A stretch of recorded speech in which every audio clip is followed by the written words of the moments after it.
అన్నా ఇప్పుడున్నట్టు కాదన్నా మా గత జీవితం. కళకళలాడామన్నా, తొలతూగామన్నా. ఈరోజు దరిద్రతకి బ్రాండ్ అంబాసిడర్ లాగా ఉన్నామన్నా. మేము దరిద్రతని వలపోస్తున్నామన్నా, పీకల్లో తప్పుల్లో మునిగిపోయామన్నా. ప్రతి ఒక్కడు వచ్చి తిడుతున్నాడు, ఎట్లా పడితే అట్లా మాట్లాడుతున్నారు. ఇబ్బంది కొలిమిని బట్టి కొంతమంది బాధపడుతూ ఉంటారు. నేను మీతో చెప్తున్నాను, ఒకవేళ మీరు ప్రభువుని ఆహ్వానించి మీ బ్రతుకుల్లో పిలిచి ఉంటే, ఆయన మీతో కూడా ఉంటే, మీకు ఇక నేను చెప్పే అవసరమే లేదు. ఖచ్చితంగా టర్నింగ్ తీసుకుంటుంది. ఒకవేళ ఇంకా ప్రభువుని పిలవకపోతే, ఇప్పుడే నువ్వు ఈ రోజే ఈ కూటానికి ఇక్కడికి వచ్చి ఉంటే, ఈరోజు నీకు చెప్తున్న శుభవార్త, నా యేసయ్యని నీ బ్రతుకులోకి ఆహ్వానించు. నా యేసయ్యని నీ జీవితంలోకి ఆహ్వానించు. కనీసం ఈ రోజన్నా ఆహ్వానించు.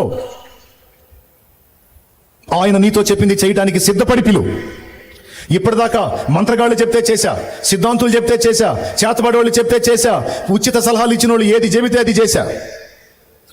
ఎక్కడ గుళ్ళు గోపురాలు మొత్తం తిరిగి మొక్కనిది లేదు, తిరగనిది లేదు, అన్నీ అయిపోయినాయి. కానీ నా బ్రతుకు మారలేదు, నా శాపం నన్ను విడిచిపోలేదు. ఈరోజు నేను యేసు ప్రభు దగ్గరకు వచ్చాను.